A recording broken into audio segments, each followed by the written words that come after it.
Manx Radio Sport. Very good evening and welcome to Friday Sport Preview on Manx Radio. Rob Pritchard and the team with you here for the next hour to take you through the sporting action on the island and further afield this weekend. Coming up tonight, the 2025 Hospital Cup and Junior Cup competitions get underway in Manx football this weekend, dominating Saturday's schedule. FC Alabama's manager wants to see more intensity and desire from his players, but insists they have the quality to end their run of nearly 2 months without a win tomorrow. It's the final league weekend of the season for both Douglas and Vagabonds in rugby on Saturday, and 2 league titles are still to be decided in hockey as we look ahead to the final league weekend. That's all to come this evening.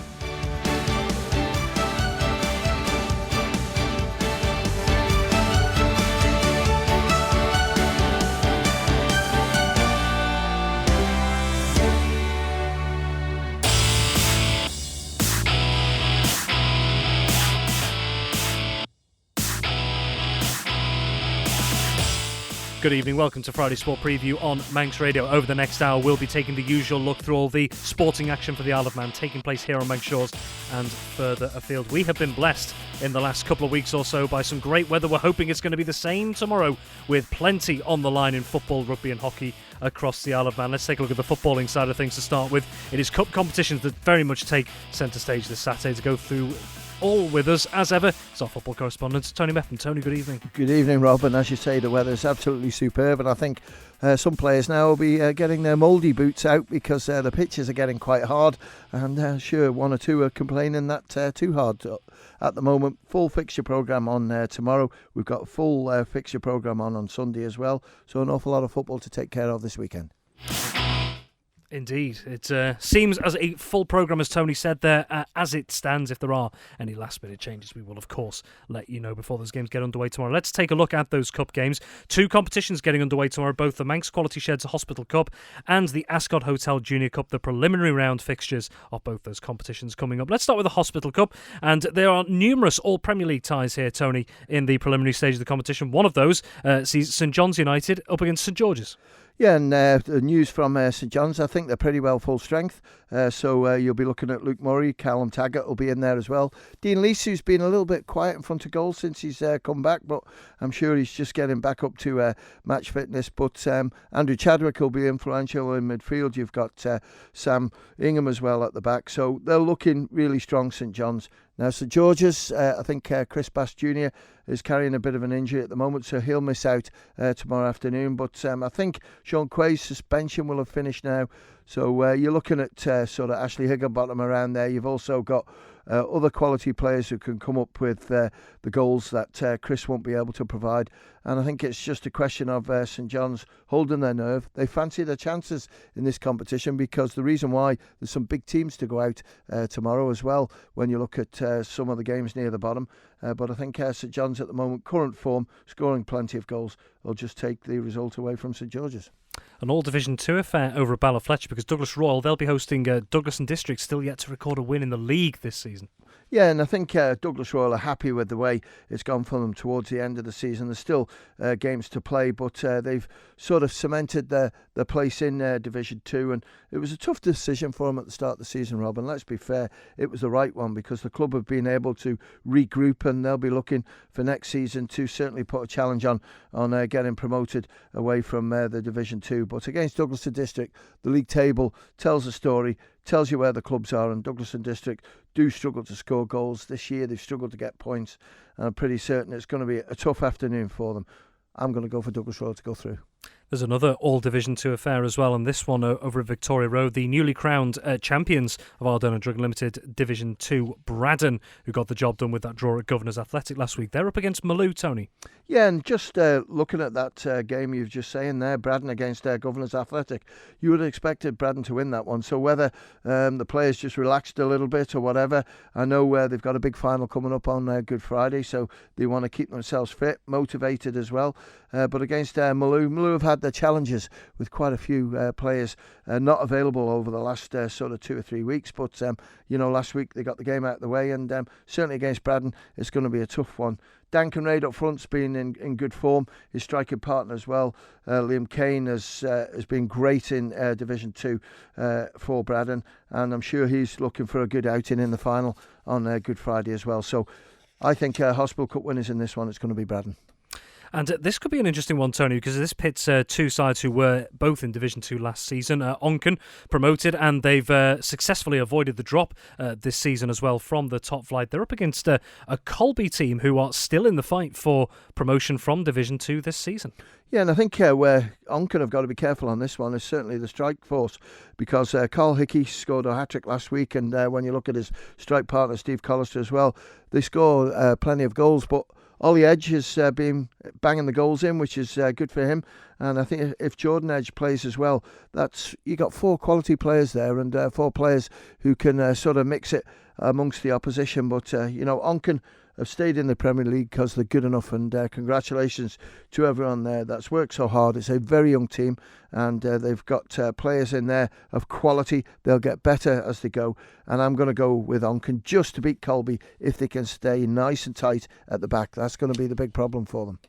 These Hospital Cup games all kicking off at 2 p.m, with the exception of the next one we're going to talk about. A slightly earlier kick-off at 1:45 at the Bowl. And Tony, this is one you're going to be keeping a very close eye on tomorrow, and it will see the newly crowned Canada Life Men's Premier League champions Peel, who took the title with 2 games to spare in the league last weekend without having to kick a ball, in fact, due to Foxdale losing out in their game.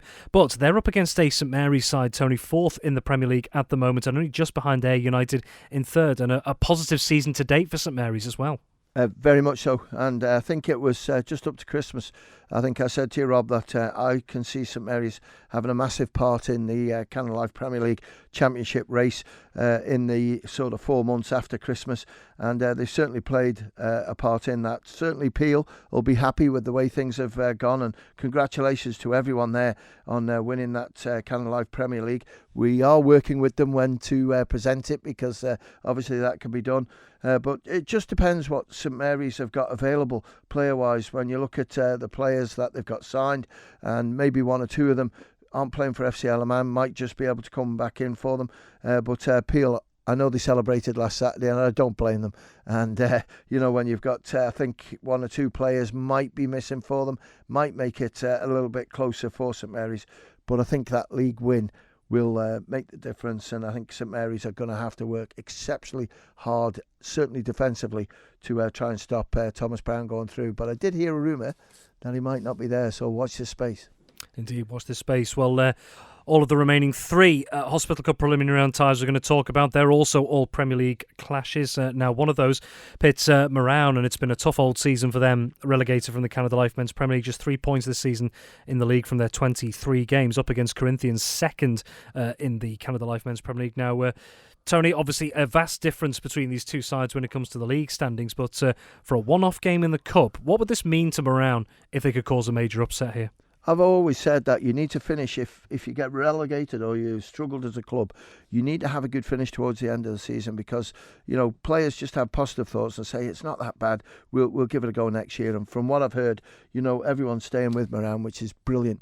But Corinthians, it's just fresh blood have come in, and fresh blood have done a really impressive job, because as you've rightly said, they're 2nd in the league. And I saw and Qualtro's comments to the players today about this Hospital Cup. They think they can get some silverware out of it, and with the players that they've got in there playing really well. Nathan Little's been fantastic this season. When you look at Declan Blake as well, has been superb. We'll wait and see if Joe Middleton is available, because I think he's back from university, so that would be a big plus for them up front. I think Josh Rydins is missing. He's away, which is a big loss for them. But Moran know what's coming. They know Corinthians very young, very fit, and they'll really put the game at them. But it's at Moran, might help them, but I'll go for Corinthians to go through. And at Gary Moore, we're going to see Union Mills hosting Ayr United in a repeat of what was a thrilling ECAP FA Cup semi-final a couple of weeks ago that Tony, you were at. That Ayr United went on to win by the barest of margins in extra time by 4-3. I think if we get anything like that this week in this competition, I think the neutral's going to be in for a treat. Definitely, and I thought long and hard about going to this one again, because I thoroughly enjoyed it up at Gary Moore. And Union Mills, I know, speaking to Ryan Kelly a couple of weeks ago at training, he was so disappointed because he thought that they got themselves back into it and the game or the result was going to go their way, but it didn't happen, so they've got a chance to start all over again. United have got their main man, Sean Kelly's missing. He's not available. He's away. So that won't help things. But I think Ryan's done his job. But he's got 1 or 2 players missing as well. I think Tyler Hughes is one that's not going to be available. And 1 or 2 maybe from midfield aren't fully fit as well. So whether he takes a chance with them, we'll wait and see what Ryan does. But at the moment, I'm going to go for Ayr United just. But don't be surprised if Union Mills might take this. And the other game is at Glen Road. That sees Laxey hosting a Russian United side, Tony, who I know you've been very complimentary about in terms of their recent run of form, that despite exiting the semi-finals of the ECAP FA Cup a couple of weeks ago, their recent rise in the league has seen them rise up to 6th in the table, just above Laxey, their hosts this weekend, and only 3 points, yes, I should say, off the top 4 at the moment. So where do you see this one going? It's hard because, Johnny Palmer's team as well, when he's got the players available, then they are one of the best teams on the island, I think. But he doesn't seem to have those players on a regular basis, whether it's injury, not available, work commitments. When you look at, Adam Meelan, Cameron Avery, 2 vastly experienced players who can offer so much to the team. But Russian United, to me, you look at the league champions to be like team of the year. But I think there's 1 or 2 other teams in there are worthy of sort of maybe winning that. And Russian would be one of them, because I think they turned their season around massively. They've looked really impressive the way they play. They've sort of been able to, defend properly. Midfield works so hard, and they can score plenty of goals as well. And okay, there's 1 or 2 players there who've been in really good form, and Stevie Riding being one. But I think Johnny Palmer's young guns in there, they know no fear, and they'll be looking to see if they can get into the next round. They do like this competition, but I just think the form that Russian are in at the moment is going to be too difficult, and they're going to go for Russian take victory. But I will say that this will probably go to extra time. Very bold indeed, yes. Tony Mepham. So those are the 8 fixtures in the Manx Quality Sheds Hospital Cup preliminary round taking place tomorrow, all kicking off at the slightly earlier time of 2 p.m. to account for extra time and penalties should they be required. The only exception is an even earlier time for St Mary's versus Peel. That starts at 1:45. Well, before we get to what's going on in the opening stages of the Junior Cup, there are 2 league games taking place tomorrow, both of them in Ardern and Drungan Limited Division 2, and Douglas High School Old Boys still 2 points off the pace of Ramsey Youth Centre and Old Boys in that final Division 2 promotion spot. They have a chance to claw back some ground and potentially leapfrog their opposition when they host Michael United. Yeah, and I think certainly with Old Boys at the moment, they're looking over their shoulders to see if they can get this promotion. And the game they're probably looking at is against Ramsey Youth Centre, but that's got to be arranged yet. But against Michael, Michael of 8th in the league, and I think they've done all right. And against Old Boys, I think they're pretty well full strength. Martin King will be at the back. Jacob Stones will play in there as well. And again, you've just got to, let Old Boys players, 1 or 2 really young lads in there develop, and I'm pretty certain that they fancy the chances in the Cal Cup when that starts in a couple of weeks as well. So against Michael, I'm going to go for Old Boys to get them big 3 points that they need, and then when this Ramsey Youth Centre game comes up, we'll wait and see how it goes. Now we'll come to that now because, so just for a bit of context, Douglas High School Old Boys 3rd in Division 2 on 36 points, just above them Ramsey Youth Centre and Old Boys on 38 points in 2nd, and Ramsey Youth Centre and Old Boys in action themselves. They're coming up against Governors Athletic, who, Tony, are 9th in the standings at the moment, but got what you felt was an impressive draw against the now league champions Braddon last week. Yeah, that was a huge result for them, and I think that just shows you where Governors are going as a club because they've improved so much. They train hard. There's a lot of commitment from the club, a lot of commitment from the management team, and they're reaping the benefits now, I think. But against Ramsey Youth Centre, there's another club who have amazed me this season. They've been so good, and when you look at the moment with Braddon, they're 7 points behind them. Okay, they're not going to win the league, but they would love promotion. And I can't remember the last time they played in the top flight. I remember they got to a final, senior final. It might have been the FA Cup, but credit to them as well. So against Governors Athletic, I'm going to go for Ramsey Youth Centre purely because every player at the moment for Youth Centre is playing for their place, I think, in the final of the Woods Cup on Good Friday. So that'll be the difference, I just think, and they'll take the points away from Governors Athletic. Very well. So those two league games in Ardern and Drug Unlimited Division 2, they're starting at 2:30 p.m, so slightly later than the Cup games taking place tomorrow. So the Ascot Hotel Junior Cup preliminary round very much on the cards tomorrow as well. So for those who don't know the format of this involves all these sides across the combination divisions. So Canada Life Combination 1 and Ardern and Drug Unlimited Combination 2. 16 teams going into the preliminary round. Tony, we'll take a look at some of the standout ones possibly going into this weekend, and one that stands out here up at the Balaclone Stadium, the defending Junior Cup and Canada Life Combination 1 champions Ramsey. They're going to be up against Union Mills, who are 9th in Combination 1 at the moment. Yeah, I think what you got to look at Union Mills is that over the last 4 or 5 weeks, 3 of the games they couldn't field a team.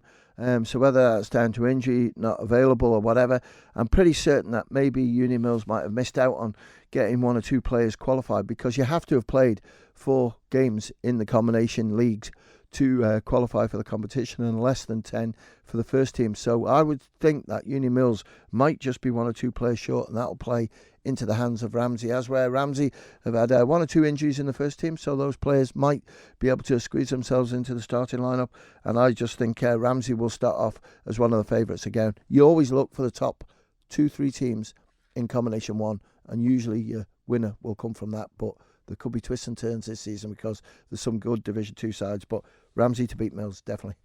And speaking of the top sides in Combination 1, Tony, you saw 2 of them facing off against each other last time out. We'll speak about one of those, the current leaders, Onken. So they're top of Canada Life Combination 1 with 52 points after 20 games, 3 points clear of Russian United, who they beat last weekend, and having played a game less. Well, Onken are on the road at Peel.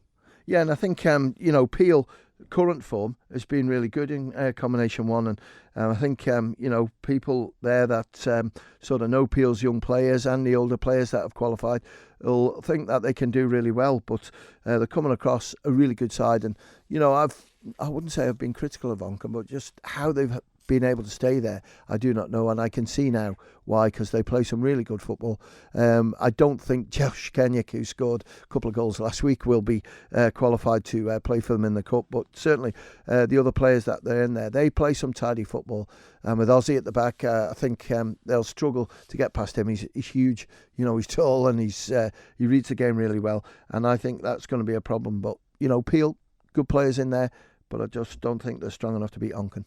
We'll pick out just 2 more, and then we'll take you through the full fixture list in a few moments. But taking a look elsewhere, Russian United, 2nd in Canada Life Combination 1. We mentioned lost out to Onken, the league leaders, last week. They're away at Foxdale, who have just the 1 win from their 18 league games so far. Yeah, and I just wonder, the players last week who played for Russian, how disappointed they felt, because that was a struggle for them against Onken. Okay, they got themselves sort of back playing better in the second half, I thought, but they just couldn't sort of break them down, and I think that was a frustrating part for them. But when you look at Foxdale, bottom of the league in Combination 1, as where with Russian are 2nd, there's a massive points difference. What's it, 35? So it points to where this one should go, and I think Russian will beat Foxdale.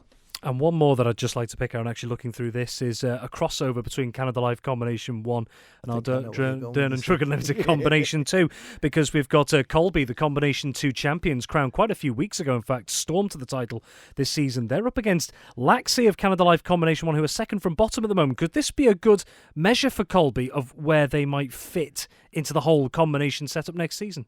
Yeah, I think, the problem is that Laxey will be playing in the Combination 1, and Colby will be sort of playing in Combination 2, unless there's a twist and Colby get promoted, which could happen. But, Colby have had a really strong outing for the combination, and I've watched them as well. And, congratulations to them, what they've done. Laxey are 2nd from bottom, so it's an easier game. But again, Laxey have got a lot of good young players in there, and they could make it awkward for the more aged, would I say. There's a little bit more maturity there in the Colby team, but I'm going to go for Colby to go through, and they fancy their chances in this, Rob.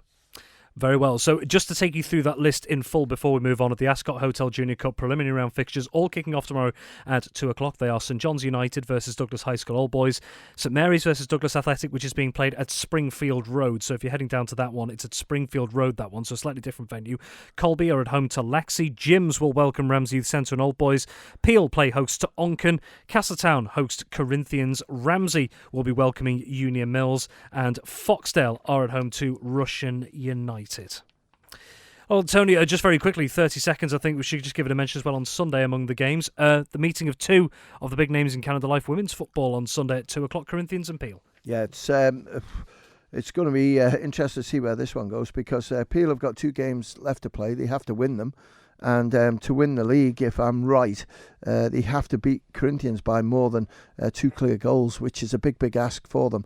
But Peel have done it before, so Corinthians know that. But if you want to watch a women's game in the Standard, Corinthians v Peel, big game on Sunday. Indeed it is. And just one final thing on the footballing side of things, Tony. Of course, we do have those cup games tomorrow. When are the draws for the first round proper due to take place? Right, tomorrow night we'll do the Hospital Cup draw. Carl Gartland's going to come up and do that, and we're going to do the Cal Cup draw.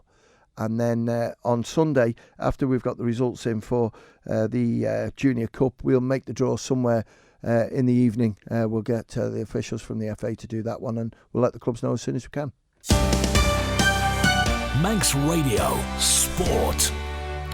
Moving on, and after their heaviest home defeat of the season last weekend, FC Alaman face an uphill task to try and end their ever-increasing winless run in the NWCFL Premier Division this weekend. Without a league victory now in nearly 2 months, the Ravens welcome fellow mid-table outfit Charnock Richard to the Bowl on Saturday evening. Well, following that comprehensive 4-0 loss at the hands of title contenders Lower Breck 6 days ago, FC Alaman manager Paul Jones remains adamant over the quality of his side to turn things around in the final 3 games of the season. But he says they'll need to up their game in several areas if they're to get out of this current rut. Charnock are in a similar place to us in terms of playing to finish the season strongly more than anything else, rather than to get in the playoff positions or to stay in the league. So, that's proved a challenge to us, playing those sort of teams, especially when things weren't quite going our way. So, I hope that Charnock could come in to have a end of season do and switch off a little bit, but I'm sure that won't be the case. They're got very, very good players who, again, like us, can turn any team over on their day. So it's going to be a really difficult challenge. But, it's maybe not a bad one to come to after playing against Lower Breck at the weekend. And after the Lower Breck game, of course, it was a bit of a chastening scoreline, I think it's fair to say. And, heaviest home defeat of the season, the heaviest home defeat in general for quite some time as well. So how have you and the players gone about trying to lift the spirits after a disappointing result like that? Yeah, and you're right, it was the result, and since January it's been the results. When you say torrid, we're not winning enough games of football, but we're not losing very many either. I think we are a team that would like to be winning. There were expectations from myself and the players that we would be higher up the table than we are at this point of the season, when the season began. But it's a difficult league, one of the, if not the most difficult non-league to get out of in the pyramid. So we knew Lower Breck were going to be a difficult team to play against because of where we were and our previous results. I thought we more than matched them for the first 55 minutes or so in the game, and unfortunately the second goal they scored, which kind of came out of nothing in some ways, really stripped of us quite a lot of belief and confidence, and then we were hanging on. And I've not seen us like that all season. I saw us too many times like that last season, and pretty much every game we were like that in the season before. Resilience isn't an endless well. We've had to use a lot this season to get where we are, and we've had really good chats this week. Everyone's come back really positive. They know that we're not far away from being a good side who can go on a really big winning run in the league. It's not quite clicking for us at the moment, but there's lots of positivity in the camp, and we're really looking forward to Saturday. And just off the back of that, with these 3 games left, what's been the message and the mission sort of outlined over these next 3 games to try and end the season in the best mindset and best position at the table as possible? Yeah, it's all about our performances here. I think we've spoken about for a number of weeks, or since the start of the new year really, that we're not running as hard and as determined as we need to in certain moments in the game. For the last few years, we've had to live on fear and adrenaline for not getting found out at this level of football. This year, we've dominated lots of games. We've looked very strong in lots of games, and there's a sense of comfort maybe within the group that we're okay, we're fine. We're more than capable of playing at this level, but we need still require require that fear, and we still require that determination and grit that is there, but we need to turn the levels up to where they were last year and where they were the year before and where they were in the first season to really make a difference. You know, our standard, the way we're playing is much better. We've got more control in the game. We're making better decisions tactically, but without that real desire and hunger that we need to win games more consistently, then it's going to be very difficult to meet our ambitions. With the fact that there is only 3 games, how much are you having to balance at the moment, trying to get results in these 3 games, but also trying to look a little bit ahead to what will happen going into next season? Yeah, it is a bit of a balance. I mean, this weekend we've Jack McVeigh's stag do, so we've got a few players away on Jack's stag do. There's a few with injuries or a few with a few knocks and bumps. So, from me tinkering with selections and looking at players in different positions or for next season, that's kind of taken out of my hands this week and maybe next week as well. So don't have that luxury. And I certainly, if we'd have won the 7 out of the last 8 games and were comfortable in the league and weren't quite looking like we were going to be able to catch 5th place, then I think as a manager you can start to make some of those kind of decisions, but we're not winning and we need to be winning. So it's my responsibility to put the strongest team out I possibly can to get the right result. And if we get to a position in a game where we can start kind of looking at other players and bringing some of the younger players on to give them some minutes at this level of football, that's brilliant. But it's the most important thing is the performance and winning, and we've got to have that as our focus in the first instance. FC Alabama manager Paul Jones ahead of his side's home tie in the NWCFL Premier Division against Charnock Richard tomorrow night. Kick-off at the Bowl in Douglas at 6 p.m. And as ever, if you're not heading down to the Bowl in person, we at Manx Radio have got you covered. We'll be bringing you full live match commentary, myself and Tony Mepham of FC Alabama versus Charnock Richard from 6 p.m. tomorrow on Manx Radio, crystal clear DAB and AM 1368. Well, Tony, we've got around 60 seconds or so. You and I were both at that game where it was a bit of a resounding defeat in the end for FC Alabama up against a strong lower Breck team that's pushing for the title. Where do FC Alabama go from here in the last 3 games of the season? What do you think the message should be to those players to keep them going? They've just got to stay focused. I know it's disappointment across the board. You could see that in the players that it was a real tough game for them. But Lower Breck are a good side, and you've just got to admire the way they went at it in the second half. I know I listened to Paul's interview before, and just saying that he thought that the FC Alabama sort of stepped back a little bit. I actually don't disagree, because I thought they were still chipping away, and that's the beauty of football. And they just got to keep sort of playing like they are. They work hard, and you can see that the team are all together. But to lose 4-0 has hurt their feelings, and they'll be looking to get it right tomorrow against Charnock Richard. Indeed. Well, Tony, thank you very much for now. We'll, of course, be catching up with Tony with all the live football coverage, results and analysis tomorrow on Saturday Live, and then on the full-time show and Saturday Sport Classified on AM 1368. That's all for the footballing side of things. We're going to be turning our attention to rugby and the final league games of the season for Douglas and Vagabonds. That's up next. Manx Radio Sport.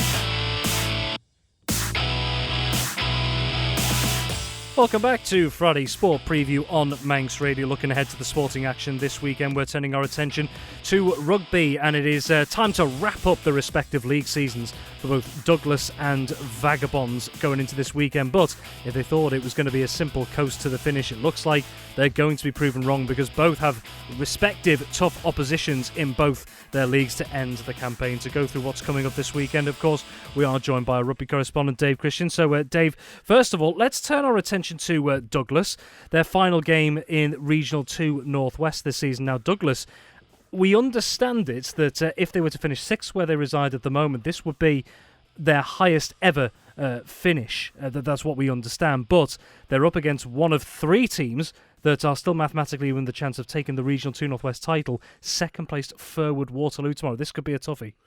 Yeah, definitely. And Waterloo are in a horrible position at the top of the table. There's 3 sides all chasing for the title and the other promotion place that'll go with it. So one of them is Waterloo. We've also got Sandbach in there. And who's the other one?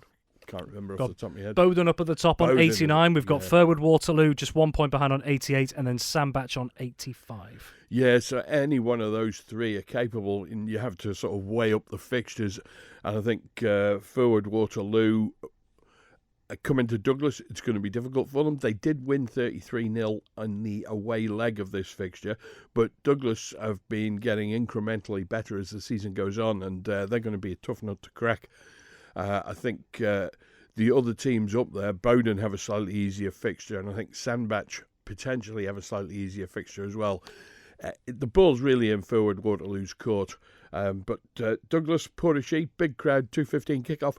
I think they're in reasonable form. The team's out, and no doubt you'll go through that later. There's nothing eye-catching on the team sheet. We've got great conditions for running rugby, and Douglas have got a set of backs that it actually cause anybody problems.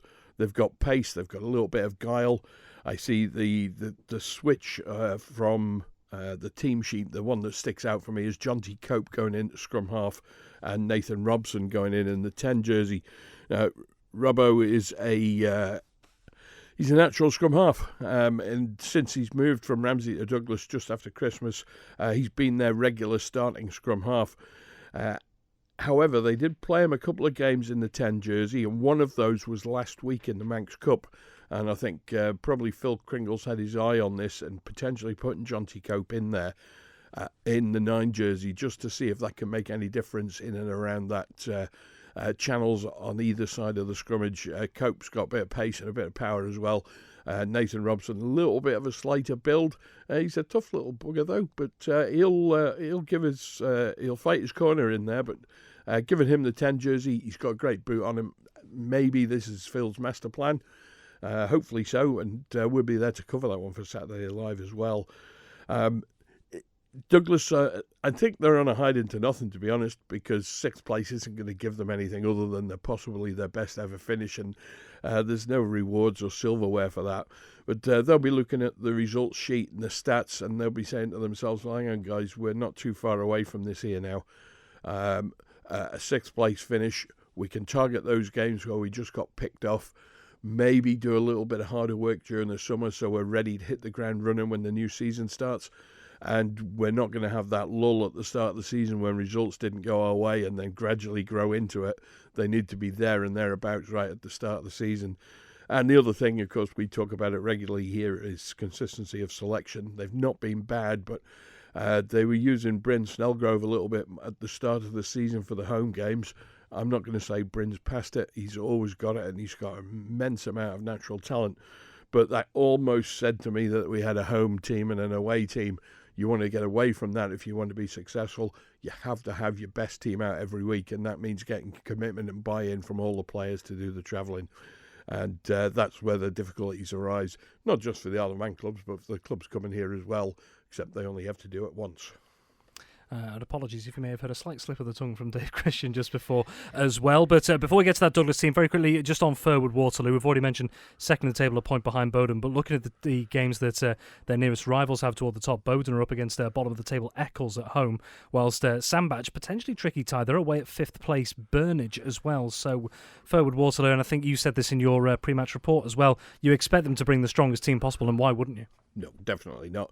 There's possible promotion here at stake. The guys have worked long and hard pre-season and all through the season. You don't want to throw it away on the last day.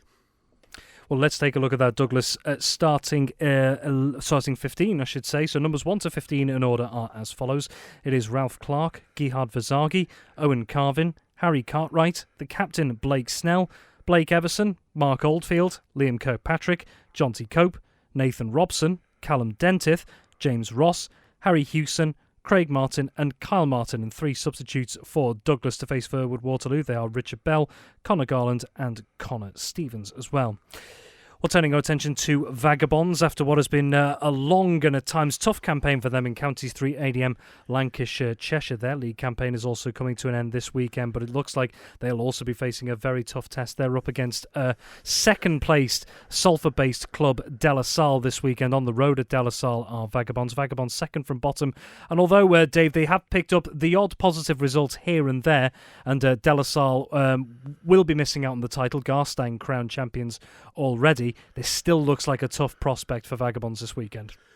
Yeah, I mean, waded my way through the season's results, looking at the different matchups, and the crumb of comfort I could pick out was that De La Salle lost at home to Colne and Nelson, who Vagabonds beat.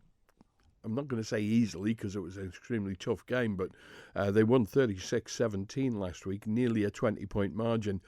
And if Colne and Nelson can turn over De La Salle at home, then it's possible that De La Salle are, well, inconsistent is the best way to describe it. No doubt they'll be going great guns, and I suspect, I'm only guessing here, but I suspect Vagabonds won't have the number one team away. If they could get maybe 12 or 13 of that side from last week to commit to the travel, then it's possible they could do something in the last game of the league campaign. But I suspect, and I'm only guessing because we haven't seen a team sheet just yet, I'm guessing that they might be just on a little bit of a struggle at the moment. But no doubt we'll find that out later, and we can maybe talk about it tomorrow after the match when we've got the result. But Vagabonds, they'll agree that they've not had a brilliant season, but those wins that have come to them after Christmas, they're going to give a little spring in the step, and we've got the Manx Cup still to come. Vagabonds haven't played yet. They're going to play Douglas, Southern Nomads and Ramsey all before the final, which is on the 3rd of May off the top of my head. I think the win, certainly last week against Colne and Nelson, that will really give them a good feel up there at Ballafletcher. And I wouldn't bet against them for getting into the Manx Cup final. I wouldn't certainly bet against De La Salle tomorrow. I suspect they're going to be far too classy for Vagabonds, but you never know, and they showed a real amount of grit last week. I was mightily impressed. And just on the Vagabond side of things, we've covered it a couple of times this season, the difference in the league structure. So for those who have missed these conversations earlier in the campaign, this is effectively Counties 3 ADM Lancashire Cheshire, a merger between Counties 3 ADM and what was Counties 4 ADM below, which Vagabonds were in. There weren't enough teams to form a Counties 4 ADM Lancashire Cheshire going into this season, so they merged the two. So effectively, Dave, Vagabonds have been playing teams, well, effectively been moved to a league above along with a couple of others as well. So that's a challenge they've had to factor in this season. Yeah, it's been difficult, not just for Vagabonds, others as well. Orrell are down in the doldrums at the foot of the table. Vagabonds aren't quite bottom. And two sides pulled out as well, Blackpool and Old Bedians. And that created difficulties for the league organisers. They started off with 16 teams. That was too much. And they were hoping to split the league, play everybody once before Christmas, and then split into two mini-leagues afterwards. But Blackpool and Bedians pulled out, and that meant they're playing it in a conventional league format now. But some of the teams at the top end are really way too good for the teams that are at the bottom end. And the Divisional Organising Committee are going to have a difficult job next season if they want to try and separate that. The idea is have the leagues composed of teams geographically close to each other, but you have to trade off the potential of mismatches to get that. And sometimes you've got to give up your geographical stuff to try and avoid those mismatches, because it's no fun for somebody to run 100 points past Vagabonds, nor is it any fun for Vagabonds to run 100 points past anybody else. You'll have the feel-good factor when you're running in your tries, but afterwards you'll have got nothing from the game in terms of positive experience. And having been in my playing career on the end of the odd big score, I can tell you for sure that when you've finished playing a game and you've got 100 plus points on the scoreboard past you, it's not a nice place to be. Just very quickly, Dave, we've got about 2 minutes here, but as well, but this, of course, being the final games of the season we've mentioned for both Vagabonds and Douglas in their respective leagues, but it's not the end of the rugby season as a whole for the Isle of Man. We do still have a couple of domestic and off-island competitions coming up as well. So just very quickly, could you just summarise some of the key dates we've still got to come after this weekend? Yeah, 12th of April, Rob, next Saturday is probably the first one. Ramsey and Southern Nomads both off-island for their respective county cup competitions. Southern Nomads in the final of the Cheshire Bowl, they play Port Sunlight. Ramsey in the final of the Cheshire Vars, they play New Brighton. Both of those games at Chester Rugby Club next Saturday afternoon. I think Nomads at 12:30, Ramsey at 2:30, and we'll be there to cover them both for Saturday Live as well, which is really good news. After that, we just have the Manx Cup. Ramsey have to play Douglas and Vagabonds. Douglas have to play Ramsey and Vagabonds. and Vagabonds have got to fit in 3 games along the way, Southern Nomads, Douglas and Ramsey. So they're going to be shoehorned in during the late April. We've got a couple of midweek games as well, just to make sure we get all the games played in time for the final on the 3rd of May, which will be at Vagabonds. I'm just finding maybe a bit of, call it a bit of a speculatory question perhaps, but we've spoken going into the season with the likes of, Ramsey, for example, who do believe in their abilities to compete in the likes of the structure that Vagabonds and Douglas are in, but it's not as simple as just entering yourself and working your way through. Could you see that happening at any time in the future at the moment? Ramsey have applied to join the English Clubs Championship next season. There are some significant challenges in their way, but the application had to be in by this Monday just gone. It's in. Whether or not we'd be permitted to join is a different question altogether. There are issues around funding, particularly the clubs have to travel to the Isle of Man, and the possibility that Ramsey and Vagabonds could be in the same league. The same travel budget that was there pre-COVID is not there now, so that's difficult for everybody. And that will be Douglas and Vagabonds men and Vagabonds ladies too. So we'll see what comes out of the application. If it's refused, Ramsey will be back into domestic rugby next season and looking to have another run in the Cheshire Cup competition. We'll watch the space, Dave. Thank you very much indeed. So, yes, just a reminder, a little roundup of the rugby action taking place this weekend. Both Douglas and Vagabonds in action. Douglas, they'll be on home soil for their final game of the Regional 2 North West season. They're up against current title contenders Furwood Waterloo, who are second in the table, just 1 point behind league leaders Bowden, but only 3 points ahead of Sandbach in third as well. That title race going down to the wire. And Vagabonds are away at Salford-based De La Salle, who are second in Counties 3 ADM Lancashire Cheshire tomorrow. So it looks like a tough game on the cards for Vagabonds as well. Well, not just final games of the season in rugby, final games of the season in hockey too. That's coming up next.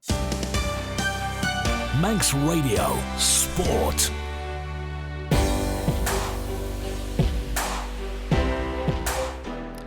Finally tonight, tomorrow is the final day of the 2025 Men's and Ladies Hockey League season on Ireland, and the stakes could not be higher in this final chapter of the league campaigns. Both the Men's Premier League and Men's Division 1 titles are going right to the wire, with the challengers for both accolades facing off against their rivals in one final showdown. Well, to take a look at what's to come this weekend, I've been catching up once more with our hockey correspondent, Ben Cunningham. Still things to be decided across the divisions, even though some championships and relegations have already been confirmed. One of those prizes still to be decided going into this weekend is the Men's Premier League title, and the top two, Ben, we have to start there. They will be meeting this weekend. The current leaders, Backers A on 18 points and Vikings A on 16 points. Two big rivals, one title to decide this weekend. It's a huge game this going to be, Rob. Definitely the game of the weekend. 2 points split the two sides. Of course, Backers going in. Currently league leaders, Vikings, just like we say, 2 points behind. It's a massive game this weekend, and one that's going to be very, very hotly contested. And looking at the goal difference as well, Backers A on plus 55, Vikings A on plus 37. So, Ben, not only do they have to win, but they have to win big against the league leaders. And it's going to be a very tough task, like you say. Defensive-wise, they've both been good. Going forward, though, Backers have looked the stronger of the two sides. Well, that game, 2 pushback at the NSC in Douglas between Backers A and Vikings A for the Men's Premier League title on Saturday. In the other games in the Men's Premier League this weekend, 205 pushback at QB2 in Peel, and that sees Valkyries A against Harlequins A. Yeah, that'll be a really close game, I reckon. They met in the Cup and they've met in the league already, and they're now meeting in the league for the final time this weekend. Valkyries, mixed bag of results lately, but Harlequins are coming into this on a good run of form and only narrowly just losing last week to Castletown A. And speaking of Castletown A, who you just mentioned there, Ben, the other game, the Men's Premier League at 12:35 at Castle Rushen High School, sees them come up against already relegated Valkyries B. If Castletown were to win, Ben, they would secure themselves a top 3 finish. Absolutely, and it'll be a testament to all the hard effort that Castletown have put in. For Valkyries, though, I'm sure they'd love to get some points in their final game. Moving on to the Ladies Premier League. Now, the champions, Castletown A, were already crowned a couple of weeks ago, and Ramsey A already confirmed to have been relegated. Let's take a look at the final games in this division this weekend, starting with the 11:05 pushback at the NSC. Vikings A versus Harlequins A. Yeah, and again, these two sides have met numerous times this season. They met in the Cup, and Harlequins got the better of Vikings in the Cup. So this one will be really interesting. Of course, Vikings got the better of Harlequins in the league when they first met. Another early pushback in the Ladies Premier League on Saturday's 11:05 pushback at QE2 in Peel, and that sees Valkyrie against Backers. That's going to be an interesting game, definitely. Of course, Valkyrie looking to get that runners-up spot in this Ladies Premier League. Backers, though, they'll want to try and get a nice mid-table finish there, but I think that's going to go the way of Valkyrie. And the remaining game, the Ladies Premier League, sees the champions, Castletown A, looking to make it an unbeaten season. If they were to win this weekend, they're up against relegated Ramsey A, Castle Rushen High School, 11:05 on Saturday. Castletown, they'll want to make sure they can finish the season undefeated. Okay, they've dropped a point to Backers A in the season, but they will want to make sure that they can get that 100% record. For Ramsey, though, of course, relegation already confirmed, and I'm sure that they'll love to try and get something out of this game, but it's going to be a tough ask. Looking at men's Division 1, we already know that Backers C have been relegated going into the final weekend, but the title still very much up for grabs here because Backers B and Vikings B locked level on 17 points apiece, but Backers B just edging ahead in top spot of Vikings in second by virtue of goal difference. Let's take a look at the fixtures that are taking place in men's Division 1. 3:35 at the NSC in Douglas. That does see those top two sides meet, Ben. Backers B and Vikings B. Huge game. Absolutely huge game. Both these sides coming into this level on points. Like you say, goal difference just separating the two sides, but it's a massive gap in the goal difference. Backers definitely have had the better form going forward, but both sides defensively have been really good. When these sides met in the league last time, it was a 1-1 draw. And the other two games, of course, taking place in men's Division 1 is a 2:05 pushback at Ramsey Grammar School in the north, Ramsey A versus Backers C, and also 3:35 pushback at Castle Rushen High School, Harlequins B versus Castletown B. Backers men's C against Ramsey. That'll be an interesting game because Ramsey A know that they've got a nice secured mid-table finish there, and they know they'll be playing in men's Division 1 next season. Backers men's C, though, I'm sure they'd love to try and get something out of this campaign, but it's just not been for them this season.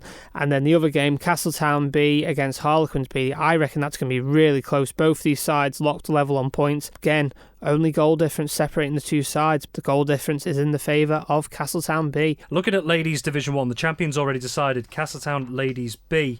Now they and Castletown Ladies D played in the week. Castletown Ladies B coming out winners there. The big battle that's still to be decided in Ladies Division 1 is at the bottom. Castletown Ladies D and Castletown Ladies C both on 3 points. Castletown Ladies D ahead on goal difference, but of course have played that game more now after that defeat to the Castletown Ladies B in midweek. So all eyes will be on Castletown Ladies C to see if they can secure survival, if they get a draw or better this weekend. And when it comes to Castletown Ladies C, 3:35 pushback at QE2 and Peel up against Vikings B, Ben. That's going to be a really tough game for Castletown Ladies C. It's going to be a good one for Vikings Ladies B. I'm sure they'll be definitely looking to make sure that they get something from that game, but it's more important that Castletown Ladies C get that win.